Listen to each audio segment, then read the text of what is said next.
রাধা মাধব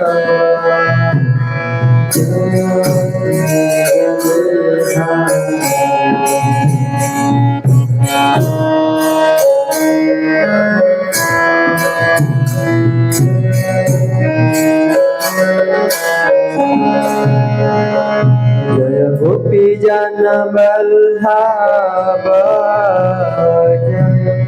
गिरिवरधारी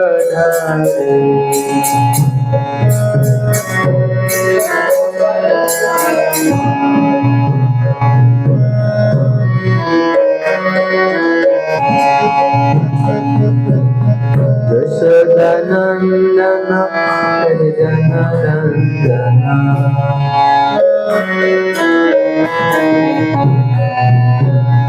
यशोदानंदन व्रज जनार्दन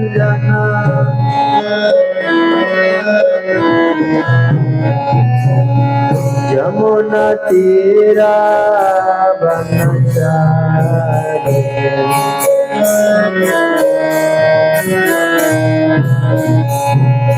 राधा माधव जय Kunj Bihari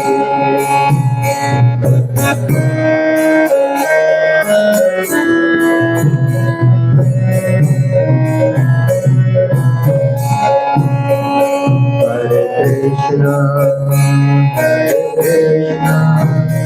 Krishna Krishna Hare Hare Hare Ram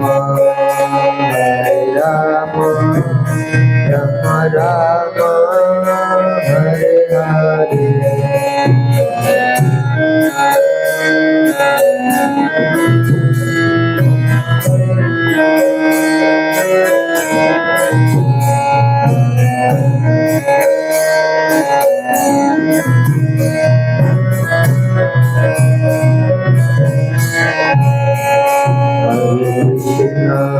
Hare Krishna Krishna Krishna Hare Hare Hare Rama Rama Rama Hare Hare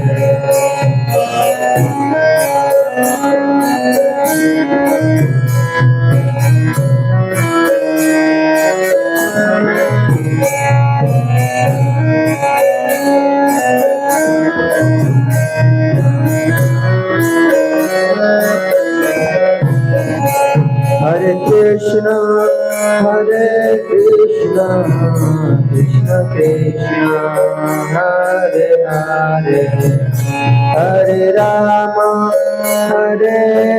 Rama Rama Hare Hare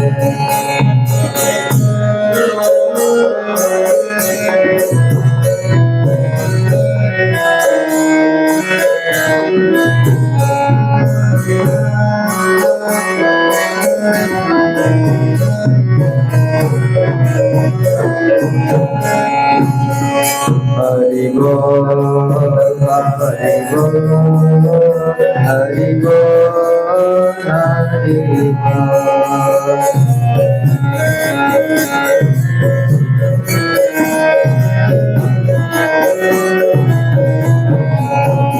Prabhupada, Prabhupada, Prabhupada, Prabhupada.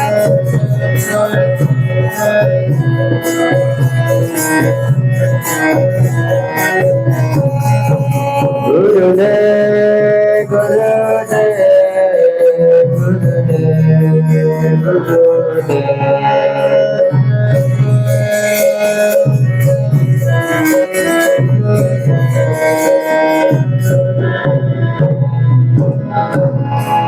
गुरु पावन नाम संकीर्तन की जगत गुरु शिला प्रभुपाद जी महाराज की अनंत कोटि वैष्णव वृंद की ताय गौर प्रमानंदे।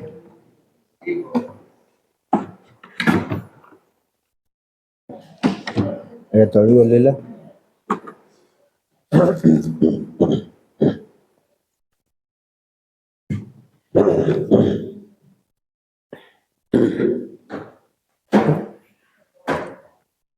तेरे दो।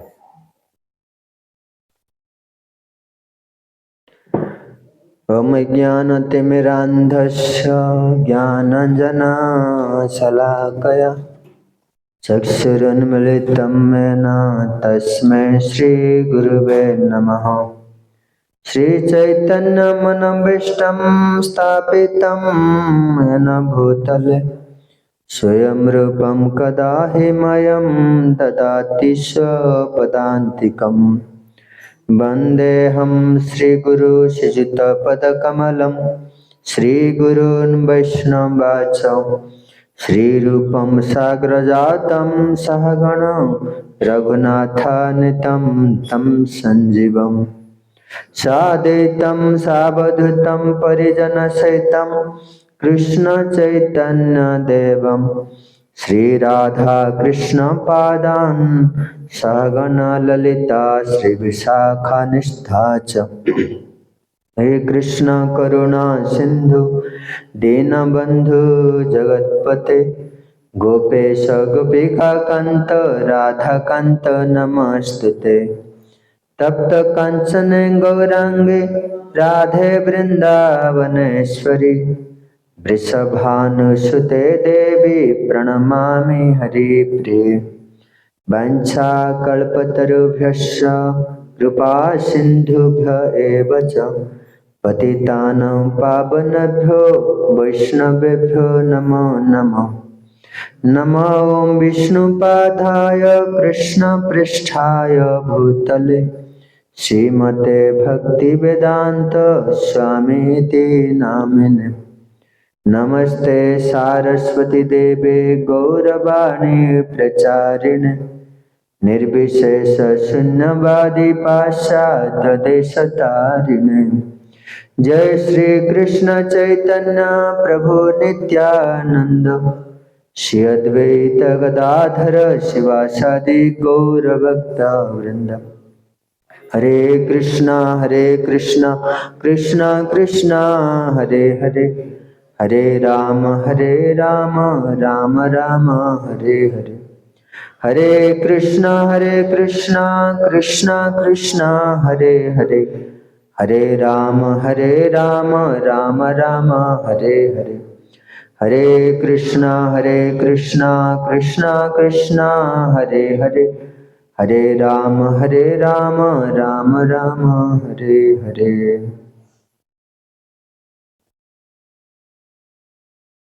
ओम नमो भगवते वासुदेवाय।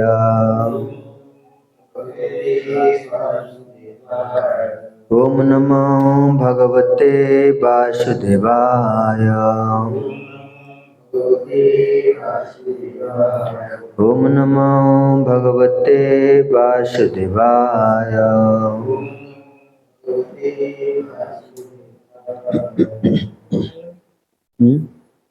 सुनो সেটা লাগিয়েছে, সেটা থাও, এটা লাগান, সেটা লাগবে।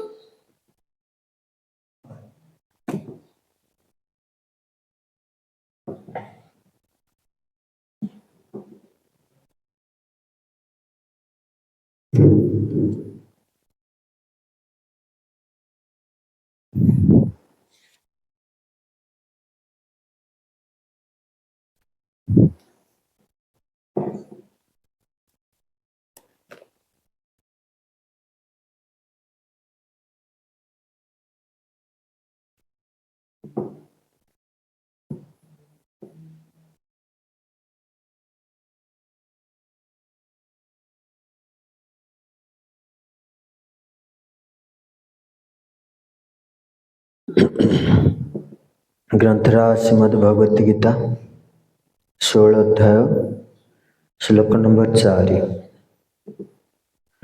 दंभ दर्प अभिमानस्य क्रोध पारुष्यम एव च अज्ञानं च अभिजातस्य पार्थ संपदम् आसुरीम् दम्भो दर्पभिमानश्च क्रोधो पारुष्यम् एव च अज्ञानं च अभिजातस्य पार्थ संपदम् आसुरीम् दम्भो दर्पभिमानश्च क्रोधो पारुष्यम् एव च अज्ञानं च अभिजातस्य पार्थ संपदम् आसुरीम्। दम्भोदर्प अभिमानश्च क्रोधः पुरुषमेव च अज्ञानं चाभिजातस्य पार्थं संपदम् आसुरम्।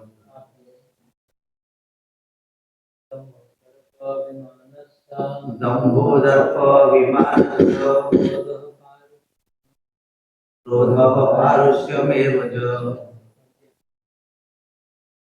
अज्ञानं चाभिजातस्य पार्थ संपदम् आसुरम्। दम्भोदर्पाभिमानश्च क्रोधः पारुष्यमेव च अज्ञानं च अभिजातस्य पार्थ संपदम् आसुरम्।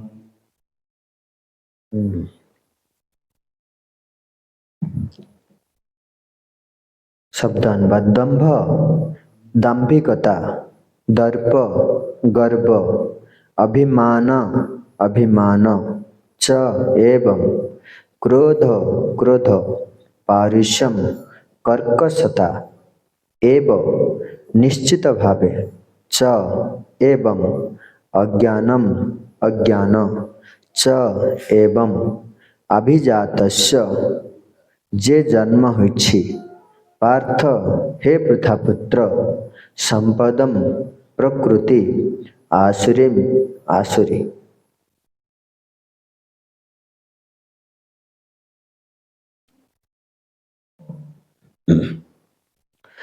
अनुवाद।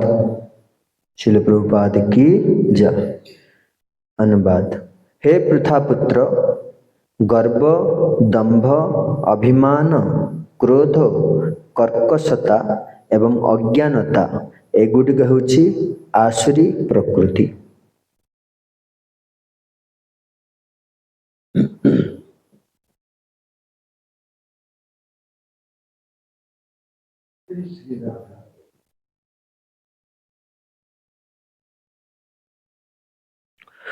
तो ये जगत रे दुई प्रकार लोक रही था। गोटे हल आसुरी प्रकृतिर आ गोटे हल दैवी प्रकृतिर। तो दैवी प्रकृतिर लोक मान निकट रे काली आमे श्रवण करथिले 26टा गुण देखा जाए। कौन कौन मन अच्छी काली प्रभु जी कहते 26टा गुण।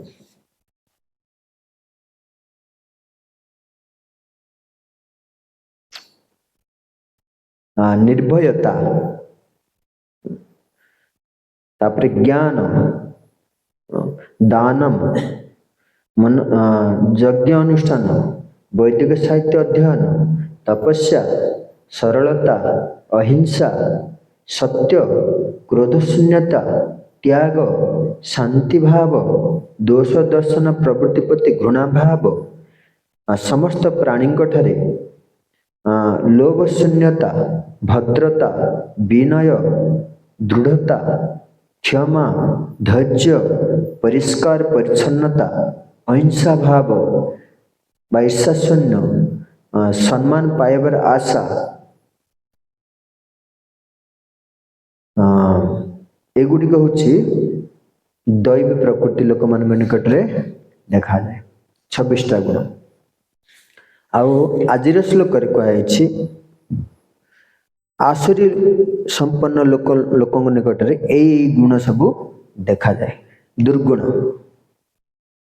से सब है सुगुण ये सब है दुर्गुण कौन कौन ना दंभ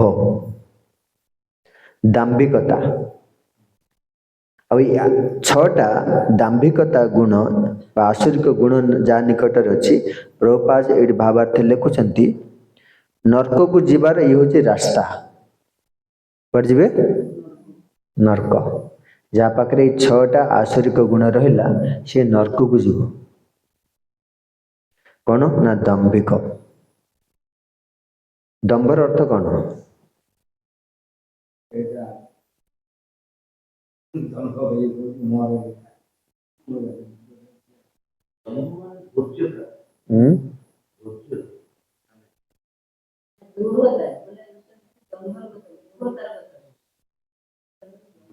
बालकृष्ण को दंभर अर्थ कौन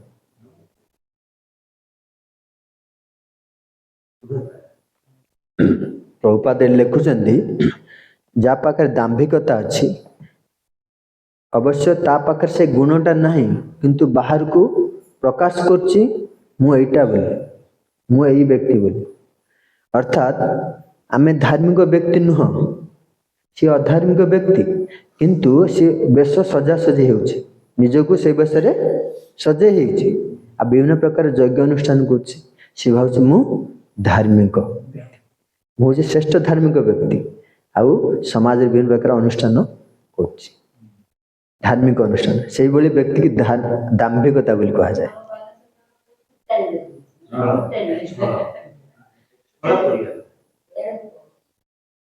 ये प्रभुपाद लिखुंट भावार्थ देख पढ़ले जापारे असुर माने जदियो नीति नियम आदि पालन न करती नीति नियम पालन करना तथापि से माने बाहर को धार्मिक बोली देखाइबा निमित्त एवं आत्मविज्ञान रे जे से माने अग्रगति करिसंती यह देखाइबा निमित्त इच्छा करती से व्यक्ति को दाम्भिकता कहा जाए बुझ पाले हाँ बलद विद्याभूषण तांकर टीका लिखुंट दंभ का अर्थ है कि धार्मिक होने की ख्याति प्राप्त करने के लिए व्यक्ति धर्म का अनुष्ठान करे से गोटे कथा टीकार जहाँ बलद विद्याभूषण कले प्रभुपाद से लिखिं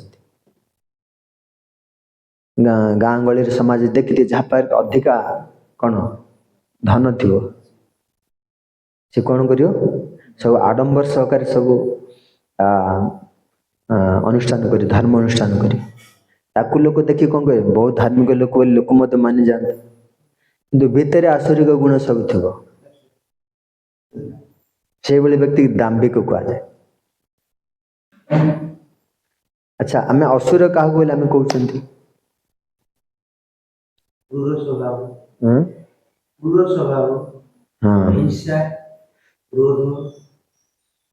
ये सब जहाँ पाखे थे आम असुर बोली कहते आउ किए कहीपर असुर बोली आम क्या कहीपर शुभम प्रभु दीटा सिंह थी मुंडरे ना कि आम आगुरी कौन भावुले टीवी देखी दीटा सिंह जार थी आ नख बहुत बड़ बड़ थी नहीं कि देह सारा लोम दांत जहाँ सब बाहर बाहर थी से व्यक्ति साधारण हिरण्यकश्यप कहते नहीं कि हिरण्यकश्यप रावण ये सब देखी आम असुर बोली कहते किंतु कली जुग सेम तो कार सिंह ना दांत ना नख ना तो असुर को माने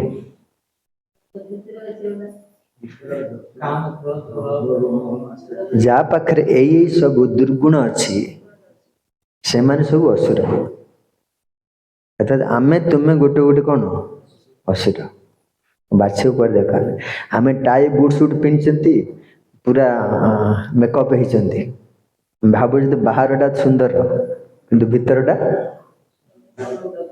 आसुरिक गुण रे समस्त हिरण्यकश्यप रावण गोटे गोटे बसती जहाँ निकट यही दुर्गुण अच्छी सी हूँ असुर तो दंभ जा पाखे अच्छी सी गोटे आसुरिक व्यक्ति आ सेटा तार बहुत बड़ संपद बोली भावुची से गुणटा थिले से भावुची एटा मो पाखे अच्छे एटा बहुत सुंदर जिनसटा मो पाखे अच्छे मो शांति सुख पाइबी पुणी लिखुचंदी दर्प दर्पर अर्थ ये प्रबल लिखुचंदी गर्व तीन टा एक जिनस गोटे अर्थ है पर लगुच कि तार अलग अलग अर्थ अच्छी दर्पर अर्थ गर्व बलदेव विद्याभूषण तांकर टीका लिखुचंती दर्प जा पाखे अच्छी से कौन करिबो ना दर्प का अर्थ है विद्या या उच्च कुल में जन्म लेने का कारण उत्पन्न गर्व प्रभुपाद से ये लिखुचंती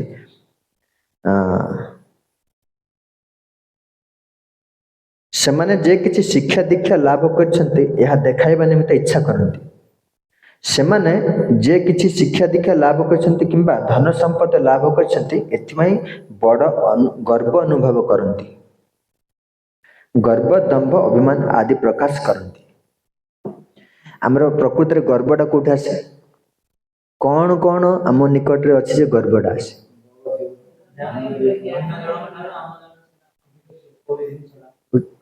जे कौन सी जिनिस चाहे धन हो चाहे शिक्षा हो आउ कौन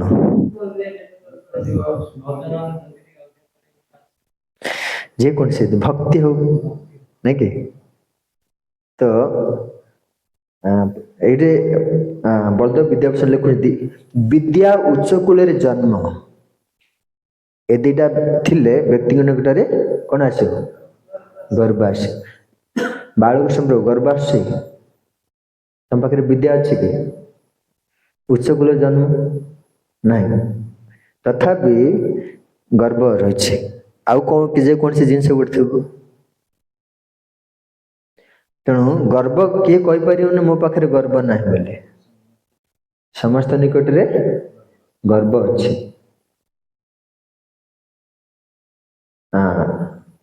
से उच्च शिक्षा आउ उच्च कूल जन्म एटा व्यक्तिगत हृदय गर्व सृष्टि करा पतन कारण हो गर्व जे कर से नरक को जीव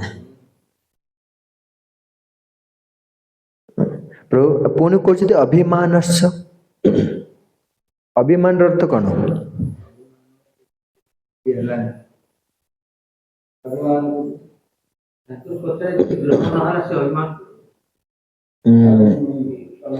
ये पूरा पूरी भाव बुझी पारे स्पष्ट भाव बुझा पड़े अभिमान अर्थ को आपन जोड़ा कहले से ठीक अच्छे स्पष्ट भाव बुझा पड़े अभिमान क्या अभिमान गोटे आश्चर्य प्रवृत्ति बलदेव विद्याभूषण लिखुचंती अभिमान अर्थात यह सोचना कि मेरा सम्मान होना चाहिए प्रभुपाद से सही लेखा सही कथा लिखुचंती जदियो से सम्मान पाइबार योग्य नुहंती तथापि सम्मान पाइबा को दाबी करती अन्य माने से पूजा करंतु बा सम्मान प्रदर्शन करंतु यह इच्छा करंतु को माने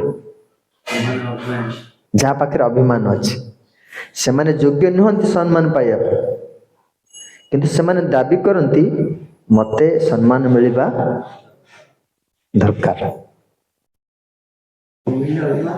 ये हूँ अभिमान आ सम्मान पाइबा पे विभिन्न योजना करंती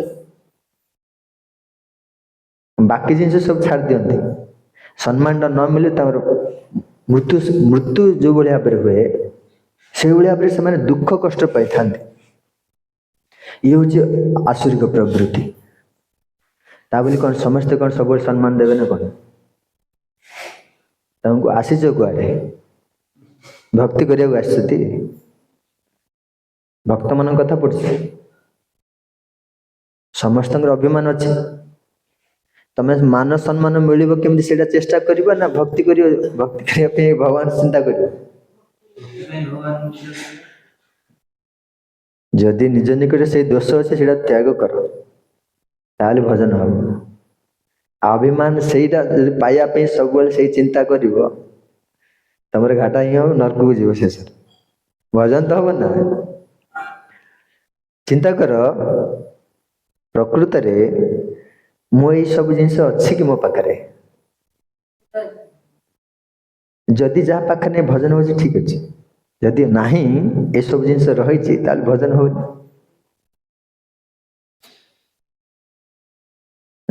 खाली शरीर ये पड़ी मुठाए भोजन मिलूची बाकी मान सम्मान प्रतिष्ठा पूजा लाभ चिंता चलती एटा भजन भजन नहीं निज को निजे ठकुचे से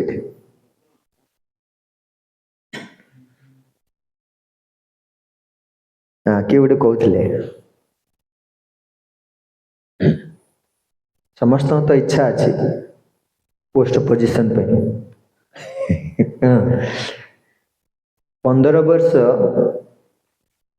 सी बहुत चेष्टा कर से पोस्ट रहा पे भजन जीरो राजनीति करिकी से पोस्ट रहा पे विभिन्न प्रकार चेष्टा कर सब से पोस्ट रही कि रही सी स्थायी नुह ता पाखे जेते ज्ञान बल शक्ति थिला सब किसी सरीगला हाथ पड़े गला पोस्ट पड़े गला पर से व्यक्ति अभी पागल भाया हो पागल ना भजन कर पाउछि ना पोस्ट पोस्ट तो मिलिबा ना भजन कर पारे ना मंदिर रही पारे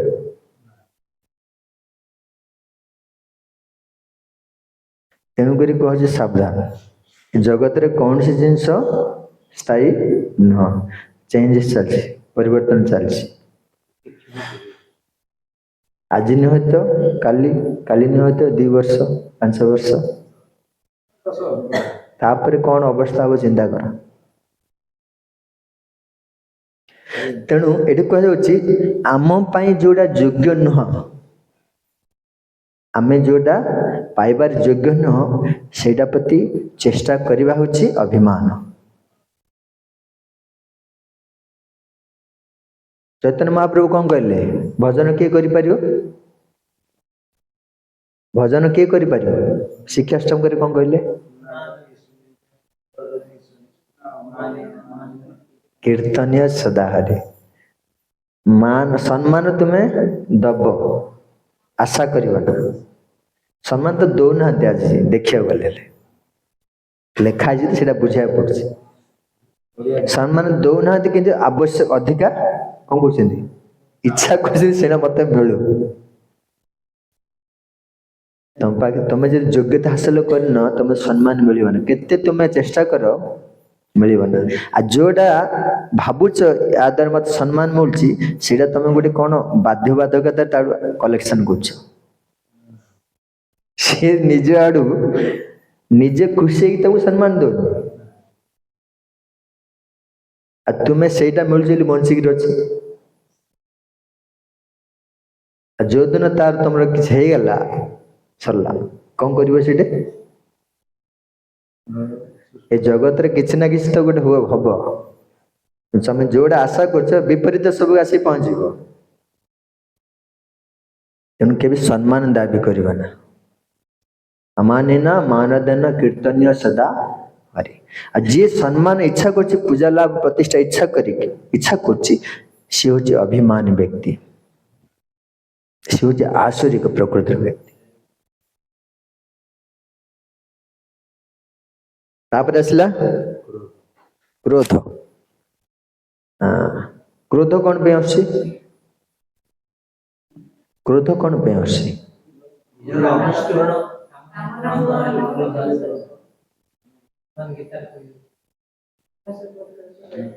अच्छा क्रोधटा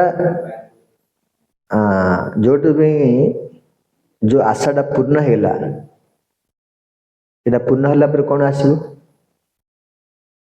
जोड़ा इच्छा कर पूर्ण होगला ये कहते बलदेव विद्याभूषण कहते क्रोध का अर्थ है प्रसिद्ध मोर कि अधिका प्रसिद्धि लाभ हो जस गान गुण गान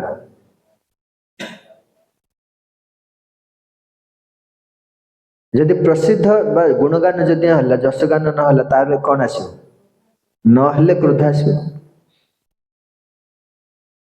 प्रभुपाद ये लिखुचंती छोट छोट कथार से रागी जाती एवं बड़ रुक्ष भाव में कथबार्ता करते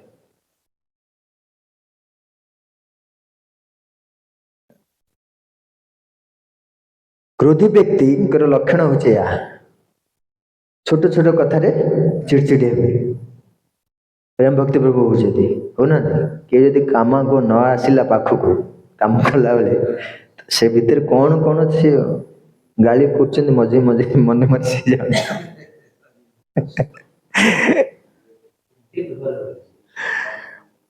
तेणु ये प्रभुपाद कहते छोट छोट कथार से कौन करते रागी जाती क्रोधी व्यक्ति आउ बड़ रुक्ष भाव में कथबार्ता करते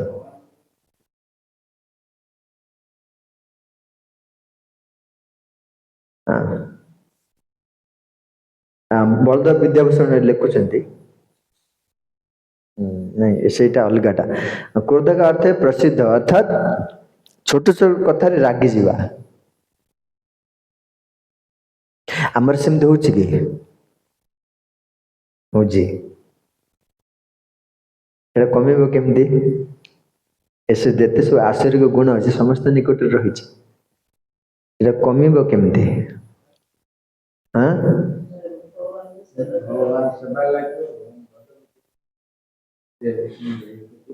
के मासे 2 वर्ष 5 वर्ष 20 वर्ष वो टाइम अच्छी तार केते समय लगे ए जीवनटा हबन ना कौन समय ताल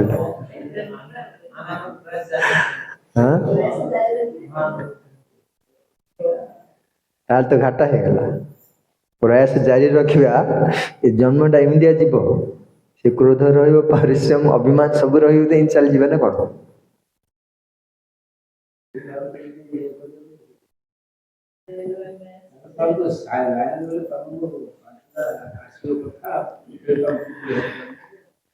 देखिए आम परीक्षा करें छोट छोट आज शुणुचे ना छोट छोट कथा रागवा ना हाँ यहाँ तो आसब भजन चलता चालू के चल के दिन चल चालू एमती आशा करी भजन करिया तुम किसी लाभ नहीं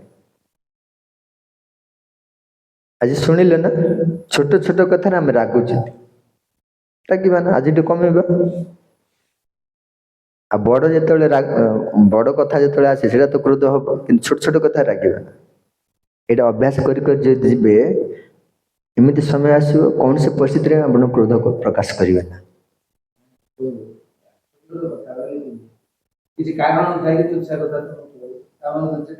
तुम्हें जानू तो तुम कोट कोत पे हो तुम्हें निजे निजे जानू तो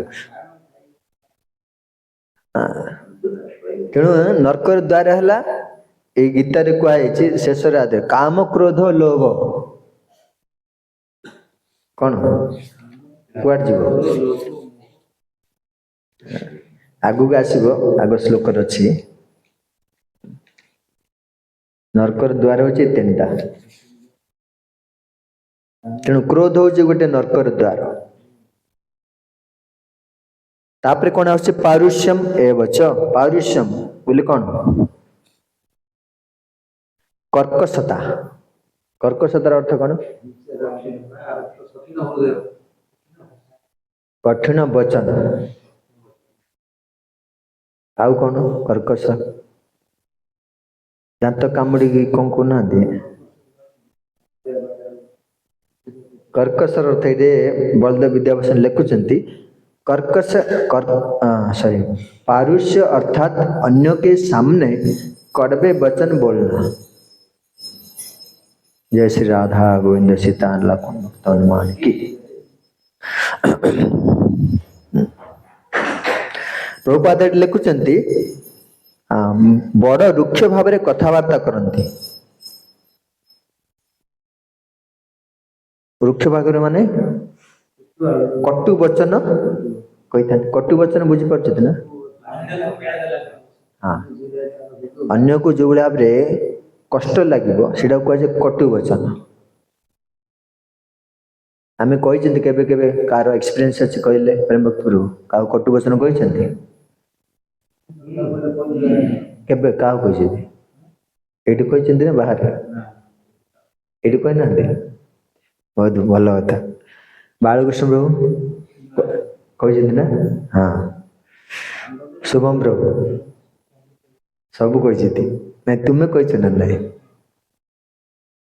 रुक्ष भाव रे कथावार्ता करिवा।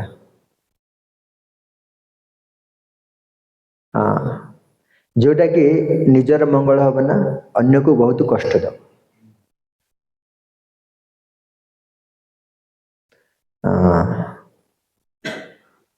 कटुर विपरीत कौन भलटा कौन कहते मधुर। कटु वचन तो आम कहते कि मधुर वचन टा कहने चेष्टा करिया मिठा कथा कहवा।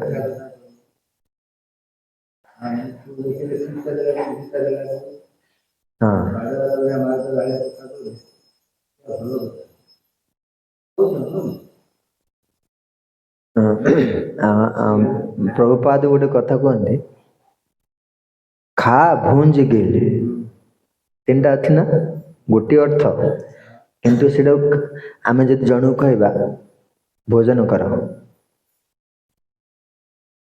एटा केमती लगिला कथाटा गिळीदे बोले भोजन टा गिळीदे एटा कौन केमती लगुची कथारे शब्दटा केमती अलग अलग शुणा आम शुणिले केमती कष्ट होची सेटा पड़ची कथा। आम जन कहवा ए जल्दी खाई जा केमती लगे ताको भल लगे कि भल लगे ये हूँ कटु वचन। सी कह सी जान कथा कह जान व्यवहार शिखनी भक्त होगा आस तेणुक आमे मधुर कथा कहवा मिठा कथा कहवा। आ जो मैंने कटु वचन कहते से मैंने नरकु आई स्वर्गर आइथिबा लोकर लक्षण चारटा अच्छी नरकु आसीथिबा लोकर चारटा चिन्ह अच्छी। स्वर्गर आसथिबो एमान विपरीत से माने का क्रोध ये आसे क्रोध करिबे ना मिठा कथा कहबे मधुर वचन कहबे स्वर्गर आसथिबा लोकर लक्षण आउ अभिमान से माने पाखा नथिबो से माने दाने हेबे दान दउथिबे का कठोर कथा कहबे ना से देवता पूजा करेंगे ठाकुर की सेवा करेंगे कि आसुरी प्रवृत्ति लोक मैंने करेंगे ना ब्राह्मण वैष्णव से सम्मान देवे कि एमान देवे ना ये चार्टा लक्षण अच्छी पद्म पुराण श्लोक अच्छे मुझे देखिए कहबी। हाँ कौन मु कहती रुक्ष भाव रे कथा कहते कटुकाच बाणी ये गोटे आसुरी प्रवृत्ति लोक मान प्रवणता तेणु आम से स्थान रे आम कौन करिया ना अन्य को मधुर कथा कहवा। आपण कठोर कथा कहले किए पाखे रहिबे पड़े रास्ता पड़े तुम एका रही कौन कर एका बंची पार तेणु सुंदर कथा कहले समस्त आसवा से आनंद मिल शांति मिल भजन भल हम आमर भितर देखु कार केमतार कथा आपण का बेस मिशुंट का दूरे रोचंती दूरे रह कारण कौन व्यवहार कम कथा कहते जी आप सहित भल संपर्क भल कथा कहले सहित अधिक आसंग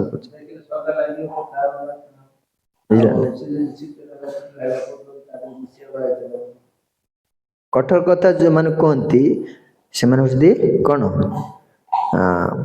आसुरी प्रवृत्ति लोक एसबू कौन आसुची दंभ दर्प अभिमान क्रोध पौरुषम पांचटा को कारण आसुची ना ये कहते अज्ञानम ଅଜ୍ଞାନ, ଅଜ୍ଞାନର ଅର୍ଥ କଣ? ଜ୍ଞାନହୀନ, ଯାହା ପାଖରେ ଜ୍ଞାନ ନାହିଁ। ଅଜ୍ଞାନତାରୁ ହିଁ ଚାରିଟା ଜିନିଷ ସିଏ ନିଜ ଜୀବନରେ ତିଆରି କରୁଛି।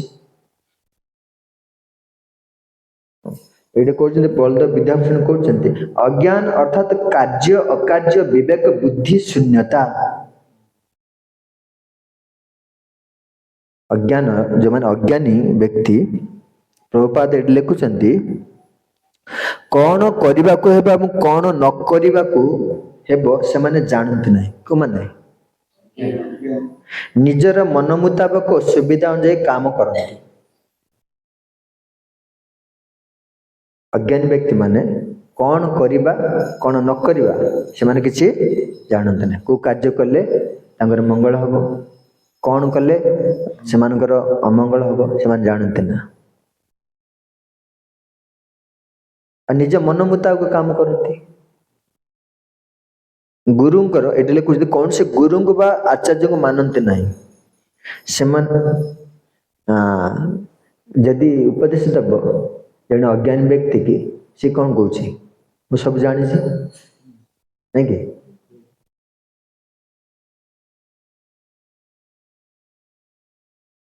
ଚାଣକ୍ୟ ପଣ୍ଡିତ କହୁଛନ୍ତି ଉପଦେଶ ହିଁ ମୂର୍ଖାଣମ।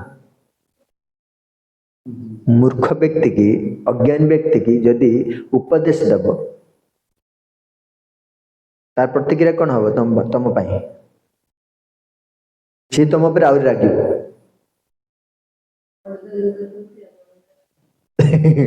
ତମେ ଭାବୁଛ ମୁଁ ଆକୁ ସୁଧାର ଦେଇ ଜ୍ଞାନ ଦେଇକି, ନା ସୁଧରିବ ନା। ତୁମକୁ ସେ ଏମିତି କଥା କହିବ ତମେ ସେଠୁ ଜାଗା ଛାଡି ଆସିବ ବାଧ୍ୟ। ଆମେ ନେବା କଂସର ଉଦାହରଣ।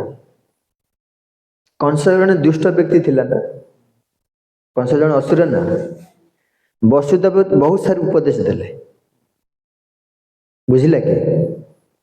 ବୁଝିଲା। ଶିଶୁ ତାର ସେ ମୃତ୍ୟୁବରଣ କଲା। ସେଥିପାଇଁ କୁହାଯାଇଛି ଆସୁରୀ ବ୍ୟକ୍ତିକୁ ସତ୍ ଉପଦେଶ ଦେବା ଆଉ କଣ ଗୋଟେ ଢଗ ଅଛି, ଷଣ୍ଡକୁ କଣ ସେଟା? ଭାଗବତ କାହାକୁ ପଢୁ କି ଲାଭ? ଷଣ୍ଡ ସହିତ ଯାଇ ଭାଗବତ ପଢିବ, ସେ କଣ ବୁଝିବ? ଆସୁରୀ ବ୍ୟକ୍ତି ମାନଙ୍କର ସେ ହଉଛି, ସେମାନଙ୍କ କାନରେ ସେଆ ପଶିବ ନା। ଆଉ ଯଦି ବା ଶୁଣିବେ ତୁମକୁ ଅପମାନ ଦେବେ, ଓଲଟା ତୁମକୁ ଗାଳି ଦେବେ। ତେଣୁକରି କହିଲେ ଉପଦେଶ ହିଁ ମୂର୍ଖାଣ। ମୂର୍ଖ ବ୍ୟକ୍ତି କେବେ ଉପଦେଶ ଦେବ ନା। ଆମେ ଜାଣିବା କେମିତି ସେ ମୂର୍ଖ ବୋଲି? ଆମେ ଯାଉଛେ ବାହାରୁ ପ୍ରଚାର କରିବା ପାଇଁ, ସେ ମୂର୍ଖ ବୋଲି ଆମେ କେମିତି ଜାଣିବା? କଥାବାର୍ତ୍ତା ଜଣା ପଡୁଛି, କଥାବାର୍ତ୍ତା ବ୍ୟବହାର ଜଣା ପଡୁଛି। ତେଣୁ ଏସବୁ ଆସୁରିକ ଗୁଣ ଆସୁଛି କୋଉଠୁ? ନା ଅଜ୍ଞାନତାରୁ।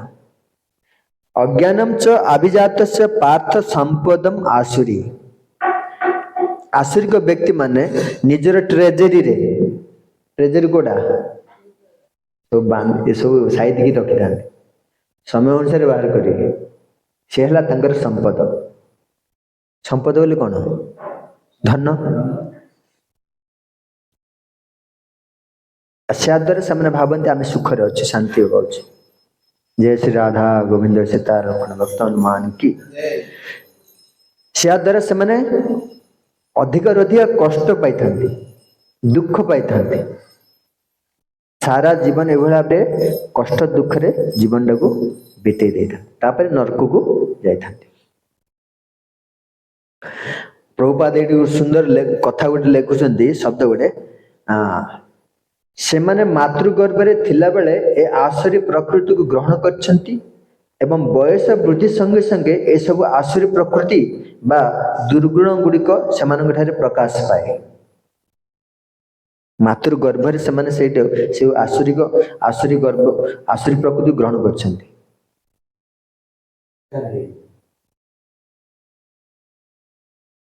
ମାତୃଗର୍ଭରେ କେମିତି ଶିଖିଲେ?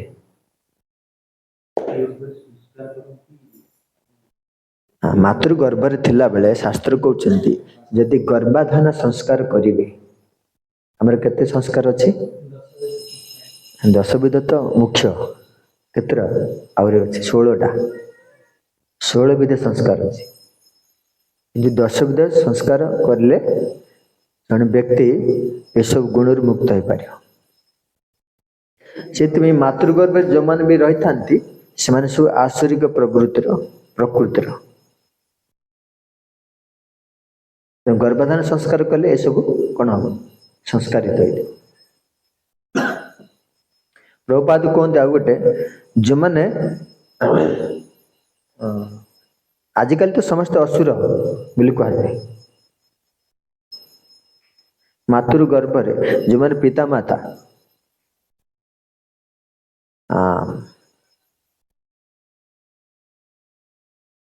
ଯୋଉ କୁହାହଉଛି ତାର ନିର୍ଦ୍ଦିଷ୍ଟ ଗୋଟେ ସମୟ ଅଛି ସଙ୍ଗ କରିବା ପାଇଁ। ସେଇ ସମୟରୁ ଅତିକ୍ରମ କରି ଅଲଗା ସମୟ ଯଦି ସଙ୍ଗ କରିବେ ସେଇ ଛୁଆ ଜନ୍ମ ଯେତେବେଳେ ଅସୁର ହବ। ଉଦାହରଣ କ'ଣ ଅଛି?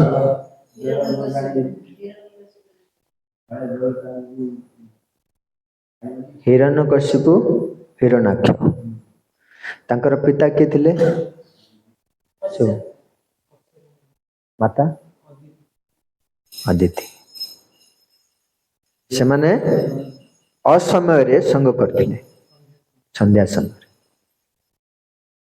ଆଉ ସେଇ ଯେତେବେଳେ ସେଇ ଛୁଆ ଜନ୍ମ ହବ ସେ ଅସୁର ହବ।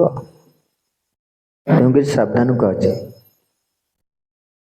ଶାସ୍ତ୍ର ନୀତି ନିୟମକୁ ଯଦି ଆମେ ଧରିକି ଚାଲିବା ତାହେଲେ ଏସବୁଥିରେ ଆମେ ବଞ୍ଚି ଯାଇପାରିବା। ଆଚ୍ଛା, ସେ ତ ଆମେ କରିନାହାନ୍ତି, ପିତାମାତା ସେ ସବୁ କରିନାହାନ୍ତି, ଆମେ ସବୁ ଜନ୍ମ ହେଇଛନ୍ତି। ଆମ ନିକଟରେ ସବୁ ଅଛି, କ'ଣ ଅଛି? ସେଇ ଦୁର୍ଗୁଣ ଅଛି। ଏବେ କ'ଣ କରାଯିବା ଦରକାର? ସେ ଆସୁରିକ ଗୁଣ ସବୁ ଆମ ପାଖରେ ଅଛି, ସବୁ ସଂସ୍କାରିତ ହେଇନାହାନ୍ତି। ଆମେ ବାହାରକୁ ଆସିକରି ଏବେ ପର୍ଯ୍ୟନ୍ତ ସେଇ ସବୁ ଦୁର୍ଗୁଣ ଅଛି, ସେରାକ କେମିତି କଟିବ? ବାଳକୃଷ୍ଣ ପ୍ରଭୁ କୁହ, ଆସୁରିକ ଗୁଣ ଅଛି ନା ନାହିଁ? ଅଛି? ଏବେ ହେଲେ ଅଛି ନା ନାଇଁ?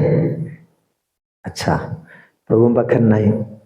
ଶୁଭମ ପ୍ରଭୁ ଅଛି, ପ୍ରେମ ଭକ୍ତି ପ୍ରଭୁ ଆସୁରିକ ଗୁଣ ଅଛି ନା ନାହିଁ?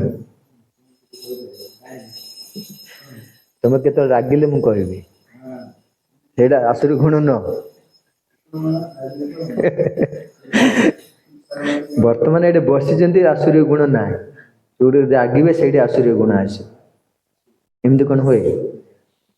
ତମେ ସଦାସର୍ବଦା ତମ ପାଖରେ ରାଗଟା କ୍ରୋଧଟା ଅଛି, ଅର୍ଥାৎ ଆସୁରିକ ଗୁଣ ଅଛି। ତ ଆମେ ଯେତେବେଳେ ଏଇ ଜଗତକୁ ଆସିଛନ୍ତି ଆମ ନିକଟରେ ଏସବୁ ଆସୁରିକ ଗୁଣ ରହିଛି। କ'ଣ କଲେ ସେଟା ସବୁ କ'ଣ ହବ? କମିବ।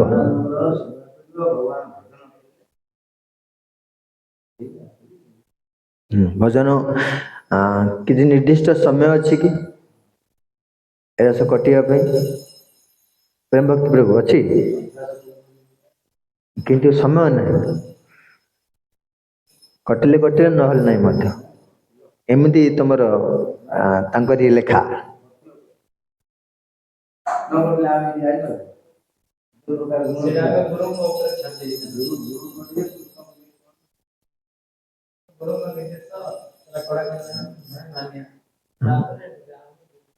ଆମେ ସେଟା ସବୁ ନିୟମ ପାଳନ କରିବା। ମଝି ମଝିରେ ନିଜେ ନିଜେ ପରୀକ୍ଷା କରିବା କେତିକି ଏଟାକୁ କମିଛି। ପ୍ରାକ୍ଟିକାଲରେ ମୋତେ ଜଣା ପଡୁଛି। ସାରା ଜୀବନ ଏଭଳିଆ ଭାବରେ କମିବ, ନୀତି ନିୟମ ପାଳନ କରିବା, ତାପରେ ଯାହା ହବା ତାହା ହବ। ଏମିତି ଯଦି ରହିଯିବା ଏତିକିରେ, କିନ୍ତୁ ମଝି ମଝିରେ ଯଦି ଆମେ ନିଜକୁ ନିଜ ନିରୀକ୍ଷଣ ନ କରିବା ତାହେଲେ ସେଇଟା ଠିକ ନୁହଁ। ଦେଖିବାକୁ ପଡିବ। ଠିକ ଅଛି? ସେଇଟା ବହୁତ କଷ୍ଟ, କିନ୍ତୁ କରିବା ଦରକାର, ପ୍ରୟାସ କରିବା। ଠିକ ନା?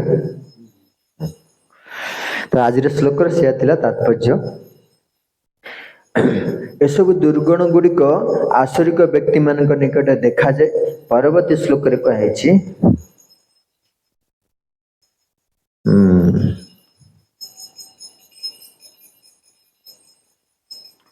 एसबु केमिति आमे कौन करवा कमे पारिबा, दैवी गुण केमिति आमे अर्जन करि परिबा से विषय रे परवर्ती श्लोक रे कहे 26 टा दैवी गुण कहला, आज 6 टा आसुरिक गुण कहला। से दैवी गुण को आसीबा गुण गुडी को आसीबा पे हम निकट कौन करिया पड़ियो परवर्ती श्लोक रे कहे अब बोले खाली पढ़ी नंते जानि परिबे, खाली श्रवण करिया। हरे कृष्ण। ग्रंथराज श्रीमद् भगवत गीता की शिल प्रभुपाद की ता गौर प्रेमानंदे।